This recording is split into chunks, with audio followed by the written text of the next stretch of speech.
Breaking news చూస్తున్నారు. బాపట్ల జిల్లా రేపల్లిలో దారుణం జరిగింది. ఒక యువకుడిపై రేపల్లి పోలీసులు 3rd డిగ్రీ ప్రయోగించారు. రేపల్లిలోని సోనో విజన్ దగ్గర వాహనాల తనిఖీ జరుగుతూ ఉంది. సెల్ ఫోన్ మాట్లాడుతూ పోలీసులకు దొరికిపోయాడు వెంకటేష్ అనే వ్యక్తి. అయితే సెల్ ఫోన్కి సంబంధించిన ఫైన్ కట్టాలని అడిగారు పోలీసులు. తనకి చలానా వేస్తే ఫైన్ కడతానని చెప్పాడు వెంకటేష్. అవును, చలానా ఏమీ ఉండదు, ఫైన్ కట్టాలి అన్నారు పోలీసులు. ఫైన్ విషయంలో పోలీసులతో వాగ్వాదానికి దిగాడు వెంకటేష్. మమ్మల్ని క్వశ్చన్ చేస్తావా, మమ్మల్ని ప్రశ్నించేంతటోడువా అంటూ వెంకటేష్పై పోలీసులు దౌర్జన్యానికి దిగారు. ఆ తర్వాత పోలీస్ స్టేషన్కి తీసుకెళ్లారు. తనపై 3rd డిగ్రీ ప్రయోగించారు పోలీసులు అంటున్నాడు వెంకటేష్. స్టేషన్లో సిఐ ముందు కానిస్టేబుల్ దారుణంగా కొట్టాడంటున్నారు వెంకటేష్. విషయం బయటకు చెబితే గంజాయి కేసులో బుక్ చేస్తామని బెదిరించారంటున్నారు. కులం పేరుతో కూడా దూషించారంటున్నారు వెంకటేష్. దారుణం, దుర్మార్గం. ఒక మనిషి చలాన్ల విషయంలో ఆయన అడిగింది కరెక్టే కదా. ఇలాంటి పోలీసులు ఎవరైనా ఉంటే కనుక రెడ్ హ్యాండెడ్గా పట్టుకోవాలి. ఫస్ట్ పట్టుకోవాల్సింది ప్రజలు కాదు, ఏసీబీ అధికారులు రంగంలోకి దిగాలి. దిగిన తర్వాత వీళ్ళు ఒకసారి చెక్ చేయండి. ఈ డ్రంక్ అండ్ డ్రైవ్ కేసెస్ దగ్గర, చలాన్స్ దగ్గర ఏసీబీ అధికారులు ఎవరో కంప్లైంట్ ఇస్తే వెళ్ళడం కాకుండా ఇలాంటి చోట రెడ్ హ్యాండెడ్గా పట్టుకుంటే ఎంతమంది పట్టుకున్నారు, ఎంతమంది బయటపడ్డారు. చాలా ఈ డ్రంక్ అండ్ డ్రైవ్ కేసెస్ ఇలాంటి చోట ఒకసారి మీరు అబ్జర్వ్ చేయండి. ఆపే చోట ఒకరు ఉంటారు, మధ్యలో ఇంకొకరు ఉంటారు. అండ్ సెంటర్ అక్కడ కీలకమైన రిస్ట్రిక్షన్ స్పాట్ ఒకటి ఉంటుంది కదా, అక్కడ కొంతమంది ఉంటారు. ఓకే, ముచ్చట్లు జరుగుతూ ఉంటాయి మధ్యలో. ఇది అందరికీ ఆపాదించడం కాదు, మళ్ళీ చెప్తున్నా. బట్ కొంతమంది సంబంధించి ఇదిగో ఇలాంటి ఘటనలు అంతే. వాళ్ళకి ఏంటంటే చేతులు తడిపితే సరిపోతుంది. అది గవర్నమెంట్ అకౌంట్లోకి వెళ్ళకూడదు, వీళ్ళ అకౌంట్లోకి వెళ్ళాలి. ఎటువంటి దుర్మార్గపు ఆలోచనే దేశానికి దరిద్రంగా పట్టింది. నిర్మోహమాటంగా, నిస్సంకోచంగా మాట్లాడుకోవాలి. ఏసీబీ ఒక్కసారి ఇలాంటి చోట రంగంలోకి దిగి గట్టిగా ఒక 10 మంది పోలీసు సస్పెన్షన్ కాదు, పీకి పారేయాలి. ఇలా దొరికినోడు అక్కడున్న పోలీస్ అధికారి నుంచి మొత్తం ఎవరైతే ట్రూప్లో ఉంటారో, అక్కడ ట్రూప్గా వెళ్తారు కదా, ఒక్కడు దొరికితే మొత్తం అందరినీ పీకి పాడేస్తే ఇంకోసారి భయపడతారు. ఒక్కడిని పీకేస్తే సస్పెన్షన్ చేసి మళ్ళీ ఉద్యోగంలోకి వేస్తారు. మాకెందుకు దరిద్రం, మా ట్యాక్సెస్తో వాళ్ళెందుకు మేపాలి, మేము ఇలాంటి దుర్మార్గులు ఎందుకు మేపాలి. నేను మళ్ళీ చెప్తున్నా, ఇది అందరికీ ఆపాదించడం కాదు. ఎవరైతే ఈ అక్కుం బ్యాచ్ ఉంటుందో, అంటే చలాన్లు రాయాల్సిన అవసరం లేదు, వీళ్ళ చేతులకి చలాన్లు ఇచ్చేస్తే, వీళ్ళ చేతులకి తడిపేస్తే సరిపోతుంది, వెళ్ళిపోతారు. ఏం చేస్తున్నట్టు? దేశానికి మిమ్మల్ని మించిన దేశద్రోహులు ఎవరుంటారు అప్పుడు?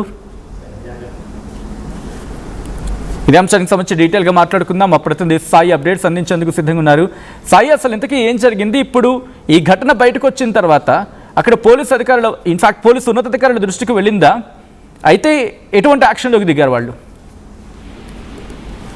ప్రధానంగా ఈ అంశంలో ఎవరైతే బాధితుడు ఉన్నారో అతను ఈ అంశం జరిగిన తర్వాత ఎక్కడికి వెళ్ళలేని పరిస్థితికి అతను ఉన్నాడనే విధంగా మన ఆర్టీవీతో మాట్లాడుతూ కూడా క్లియర్ గా చెప్పారు. ఏంటంటే, నన్ను 3rd డిగ్రీ ప్రయోగించడమే కాకుండా ఎంటీకి సంబంధించినటువంటి పేపర్ మీద సంతకం పెట్టించారు. నువ్వు కనుక ఈ కొట్టినటువంటి అంశాలు కానీ, జరిగినటువంటి అంశాలు కనుక బయటికి తీసుకొని వెళ్తే నీ పైన వేరే కేసులు పెడతాము, ఆ కేసులు అనే దాంట్లో నువ్వు ఇరుక్కుంటే చాలా ఇబ్బంది పడతావు, నీతో పాటు నీ తమ్ముడి జీవితాన్ని కూడా నాశనం అయ్యేటటువంటి పరిస్థితి ఉంటుంది, కాబట్టి నువ్వు ఎవరి దగ్గరికి వెళ్ళొద్దనే విధంగా క్లియర్గా బాధితుడిని భయపెట్టారనే విధంగా అతను క్లియర్గా మనతో మాట్లాడుతూ చెప్పడం జరిగింది. దీంతోనే అతను ఎక్కడికి వెళ్ళలేక అతను ఎవరిని అప్రోచ్ అవ్వాలో కూడా తెలియనటువంటి పరిస్థితుల్లో మన ఆర్టీవీని అప్రోచ్ అవ్వడం జరిగింది. ఆర్టీవీతో తన బాధని క్లియర్గా, నేను ఇంత సఫర్ అయ్యాను, నేను చేసిన తప్పేంటి, నేను చలానా అంటే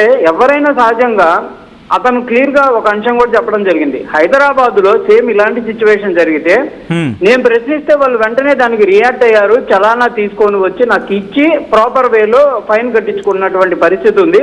అప్పటి నుంచి నేను ఈ అంశాలు ఏవైతే, ఈ ట్రాఫిక్ అంశాలు ఏవైతే ఉన్నాయో దాంట్లో కొంత నాకు అవగాహన ఉంది, కాబట్టి నేను అడిగింది ఏం లేదు, దాన్ని చలానా రూపంలో నాకు ఇవ్వండి, ఎంతైనా ఫైన్ కట్టడానికి నేను రెడీగా ఉన్నాను. ఎందుకంటే నేను సెల్ ఫోన్ డ్రైవింగ్ లో నేను పట్టుబడ్డాను, సెల్ ఫోన్ డ్రైవింగ్ అనేది చట్టరీత్యా నేరమే. అయితే దానికి సంబంధించి గైడ్ లైన్స్ ప్రకారం చట్టం ఏం చెప్తే అదే చేయండి అనే విధంగా నేను అడగడం తప్పు చేశాను అనే విధంగా అతను చెప్తున్నటువంటి పరిస్థితి ఉంది. ఈ అంశం ఉన్నతాధికారుల దృష్టికి వెళ్ళినటువంటి పరిస్థితి ఉందనే విధంగా కూడా యువకుడికి సంబంధించినటువంటి కొంతమంది ఎంక్వైరీలు తేలినట్టు కూడా యువకుడు అయితే చెప్తున్నారు. అంటే కొంతమంది ఉన్నతాధికారులు అంటే ఎస్పీ స్థాయి అధికారికి కూడా ఈ అంశం వెళ్ళినప్పటికీ వాళ్ళు కూడా దీని మీద ప్రాపర్ గా అంటే ఇది బయటికి రాకపోయినా డిపార్ట్మెంట్ పరంగా అసలు ఏం జరిగింది అనేటటువంటి ఎంక్వైరీ కూడా చేసినటువంటి పరిస్థితి లేదు అనే విధంగా తెలుస్తుంది. అయితే ఆ స్టేషన్ కి సంబంధించినటువంటి మొత్తం పోలీసులు ఎవరైతే ఉన్నారో కానిస్టేబుల్ గాని, ఎస్ఐ గాని, సిఏ గాని ఒక్కళ్ళు కూడా ఇతనికి కనీసం మానవతా దృక్పథంతో హెల్ప్ చేసినటువంటి పరిస్థితి లేదనే విధంగా కూడా అతను చెప్తున్నటువంటి పరిస్థితి ఉంది. ఎందుకంటే స్టేషన్ లో ఒకళ్ళిద్దరు తప్పు చేసినా ఒక్కళ్ళన్నా హెల్ప్ చేస్తారు కనీసం. అలాంటి పరిస్థితి కూడా లేదు. అందరూ ఒక్కసారిగా దాడులు చేయటం ఒక రకంగా అతను చెప్పినటువంటి పరిస్థితి ఒక మూక దాడి చేసినట్టు చేశారు పోలీసులు అనే విధంగా చెప్తున్నటువంటి పరిస్థితి ఉంది. ప్రెజెంట్ ఇప్పుడు ఆర్టీవీ ద్వారా ఇది బయటకు వెళ్తుంది కాబట్టి మరి ఉన్నతాధికారులు ఎలాంటి యాక్షన్ తీసుకుంటారు, ఇలాంటి అంశాలు ఇంకా జరిగాయా, ఆ స్టేషన్ పరిధిలో బయటికి రావాల్సినటువంటి పరిస్థితులు కూడా ఉన్నాయి.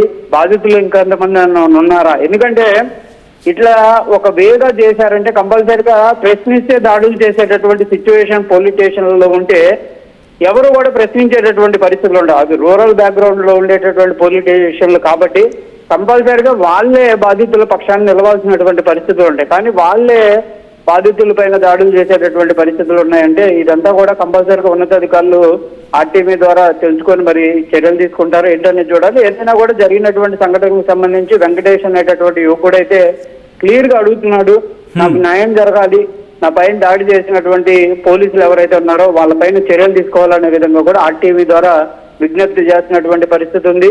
ఉన్నతాధికారులు దృష్టికి వెళ్ళాలి. ఇంకోటి ఏంటంటే క్లియర్ గా అతను చెప్తుంది, మేము చేపలు వేటకు సంబంధించినటువంటి అంశంలో బతికేటటువంటి కులాలు, చదువుకొని కష్టపడి సాఫ్ట్వేర్ ఉద్యోగం చేసి హైదరాబాద్ లో దానికంటే ఈ వృత్తి మమ్మల్ని బతికించేటటువంటి వృత్తినే నమ్ముకుంటే నలుగురికి అన్నం పెడతామనేటటువంటి ఒకే ఒక ఉద్దేశంతో నేను ఇక్కడికి రావడం జరిగింది అనే విధంగా కూడా అతను బాధపడటం జరిగింది.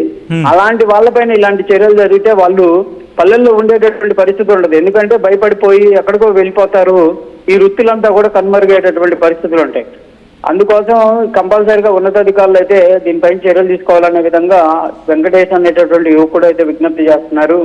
ఎమ్మెల్యే దృష్టికి కానీ లేకపోతే ఉన్నతాధికారులే కాదు సీఎం దృష్టికి కూడా వెళ్ళాలి. ఇలాంటి అంశాలు ఈ వెనకబడిన ప్రాంతాల్లో వెలుగులో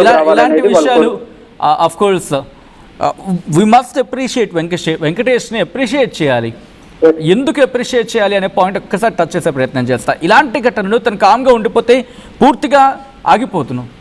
పోలీసు వ్యవస్థకు సంబంధించి రిక్వెస్ట్ డీజీపీ గారు ఒక్కసారి ఈ అంశాన్ని చాలా గట్టిగా పరిశీలించే ప్రయత్నం చేయండి. ఎందుకంటే ఇది ఒక్కడి వ్యధ కాదు, ఇలాంటి వాళ్ళు ఇంకెంతమంది ఉండుంటారు. ఇలాంటి వాటికి సంబంధించి ఒక స్పెషల్ సెల్ని ఏర్పాటు చేసే ప్రయత్నం, లేకపోతే స్పెషల్ పోర్టల్ను what ever it may be online platforms ఏదో ఒకటి ఏర్పాటు చేసే ప్రయత్నం చేయండి. ఇలాంటి కంప్లైంట్స్ వచ్చినప్పుడు నిజంగా అక్కడ ఇలాంటి వ్యక్తులు ఉన్నారా? బికాస్ పోలీసు వ్యవస్థ ప్రక్షాళన చేయాల్సిన సందర్భం చాలా కేసెస్లో మాట్లాడుకున్నాం. బహుశా అలాంటిది ఒకటేమో, అలాంటి ఘటన ఇలాంటిది ఒకటేమో. ఈరోజు అంత దుర్మార్గంగా థర్డ్ డిగ్రీ ప్రయోగిస్తాయి. థర్డ్ డిగ్రీ ఎవరి మీద ప్రయోగిస్తారండి? ఎవరి మీద ప్రయోగిస్తారు? పోలీసు శాఖ ప్రత్యేకంగా చెప్పాలా? జనాల కోసం వచ్చిన వ్యక్తి మీద మీరు థర్డ్ డిగ్రీ ప్రయోగిస్తారా? బయట చెబితే గంజాయి కేసు పెడతాను ఇలా చెప్పి బెదిరిస్తారా? ఒక వ్యక్తి, గుర్తుపెట్టుకోండి పోలీసులు, గుర్తుపెట్టుకోండి ప్రభుత్వ అధికారులు, మేము కట్టే ట్యాక్స్ల ఆ ముష్టితోనే బతుకుతున్నారు. బహుశా నేను చాలా కఠిన పదం వాడి ఉండొచ్చు కాక, కానీ వాస్తవం ప్రజలు భిక్ష వేస్తారు. వాళ్ళ చెమటని ఇలా చిందించి ఇలా పట్టుకొని ఇలా మీకు పన్నుల రూపంలో వేస్తే ఇలా పట్టుకొని తింటున్నారు. ఇలా పట్టుకొని తింటున్నారు. అదే జనం తిరగబడ్డారనుకోండి, తిరగబడే రోజులు వస్తే వ్యవస్థలు కాదు ప్రభుత్వాలు కుప్పకూలిపోతాయి. వ్యవస్థలు కాదు ప్రభుత్వాలు కుప్పకూలుతాయి. ప్రజల కోపం వచ్చేలా చేస్తాయి. ఇలాంటి పోలీస్ ఆఫీసర్ని పట్టుకొని మీకు మీకు మీ వల్ల కాకపోతే చెప్పండి, పోలీసు అధికారులకు సంబంధించి కావచ్చు, ఉన్నతాధికారులకు కావచ్చు, లేకపోతే సదరు మంత్రులకు కావచ్చు, లేకపోతే సదరు రాష్ట్రానికి కావచ్చు, లేకపోతే ఎవరికైనా ప్రజలకు అప్పచెప్పండి, వాళ్ళు చూసుకుంటారు. మీకన్నా వాళ్ళకి ఇంకా బాగా తెలుస్తుంది. మీ ఇంటెలిజెన్స్ ఏం పనికి వస్తుంది అక్కడ ప్రజల ముందు? మీ ఇంటెలిజెన్స్ ఎంత? ఆఫ్టర్ ఆల్ అక్కడ ప్రజల ముందు, అక్కడ ప్రజల కాల ధూళి ముందు మీరెందుకు పనికిరారు ఆ విషయంలో? I'm very sorry to say this. బహుశా కాస్త మీకు అభ్యంతరకరంగా అనిపించచ్చు కాక, కానీ వాస్తవం.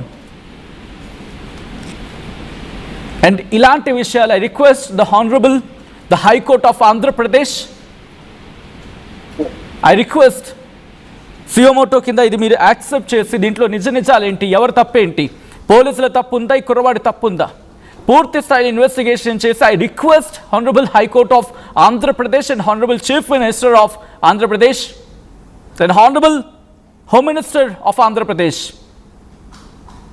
సీరియస్ కన్సర్న్ అండి, వెరీ సీరియస్ కన్సర్న్. ఇంత సీరియస్ కన్సర్నా? రేపు ఇంకా ప్రజలు పోలీస్ స్టేషన్కి వెళ్ళాలంటే భయపడిపోరా? ఐ నో కొన్ని సీరియస్ పర్సనల్గా నాకు కూడా కొన్ని ఇష్యూస్ ఉన్నాయి. Issues in the sense police శాఖకు సంబంధించి Andhra Pradesh have to look in to this. మీరు ప్రజలకి ఏ లెవెల్లో మర్యాద ఇస్తున్నారో మీరు గుర్తుంచుకోవాల్సిన సందర్భం. ఎందుకు? ప్రజలు కట్టే ట్యాక్సులతోనే మీ బతుకుతున్నారు. ఈరోజు ప్రజలు కనుక కట్టడం మానేసి ప్రజలు కనుక ఇబ్బంది అయితే ఆ తర్వాత మీ పరిస్థితి ఆలోచించుకోండి. మాకు పోలీసు శాఖలు వద్దు అన్నీ ప్రజలు ఫిక్స్ అయిన రోజు, మాకు ఆర్మీ లాంటి వాళ్ళే కావాలని చెప్పి ఫిక్స్ అయిన రోజు, అప్పుడు అర్థం చేసుకోండి అప్పుడు ఏమవుతుందో. మీ చేతికి లాఠీ ఇచ్చింది దేనికి? టీచర్ చేతిలో ఉండే బెత్తాన్ని బయట పడించేసి మీ చేతికి మాత్రం లాఠీ ఇంకా ఉంచింది దేనికి? అక్కడ క్రమశిక్షణ పెడతారని చెప్పి ఇష్టం వచ్చినట్టు బాధేయడానికి కాదు. ఆ ఏ చేతులైతే మీరు కొట్టారో ఆ చేతులే మీకు ముష్టి వేస్తాయి. రేపు ఉదయం వాడు ఆ వ్యక్తి, క్షమించాలి వాడు అన్నందుకు ఆ వ్యక్తిని, ఆ వ్యక్తి టూత్ పేస్ట్ కొన్నా దాని మీద జిఎస్టీ అని ఒకటి ఉంటుంది, మీకు తెలుసా? బహుశా ఎవరికైనా పోలీసులు తెలియకపోతే కనుక తెలుసుకోండి. దాంట్లో ఒక రూపాయి అయినా మళ్ళీ ఎక్కడో చోట his contributing, his a very proud citizen of India. ఆ ధైర్యాన్ని మీరు ఇవ్వలేకపోతే మీరు ఫెయిల్ అయినట్టు. తప్పు చేస్తే ఎస్ ఇది నీ తప్పు, విదేశాలను చూసి నేర్చుకోండి అయ్యా, మీరు విదేశాలను చూసి నేర్చుకోండి. కొన్ని సందర్భాల్లోనైనా చట్టం ఉంది ప్రజల్ని కాపాడడానికి. And I request the honourable high court of Andhra Pradesh, please take it as a suo motu. మీరు కనుక ఇటువంటి కేసెస్ని తీసుకుంటే ప్రజలకి గౌరవం పెరుగుతుంది, ప్రజలకు ధైర్యం వస్తుంది. And the honourable chief minister of Andhra Pradesh and the honourable home minister of Andhra Pradesh, ఇలాంటి ఘటనలు మీరు కనుక పట్టించుకుంటే ప్రజల్లో ఇంకా మీకు మీ మీద విశ్వాసం పెరుగుతుంది, మీ మీద ప్రేమ పెరుగుతుంది, ధైర్యం వస్తుంది. నా ప్రభుత్వం వాళ్ళ వ్యవస్థ కన్నా నా మీద ప్రేమ చూపించిందని చెప్పి లెట్స్ సీ ఎవరు ఏ స్థాయిలో రియాక్ట్ అవుతారో.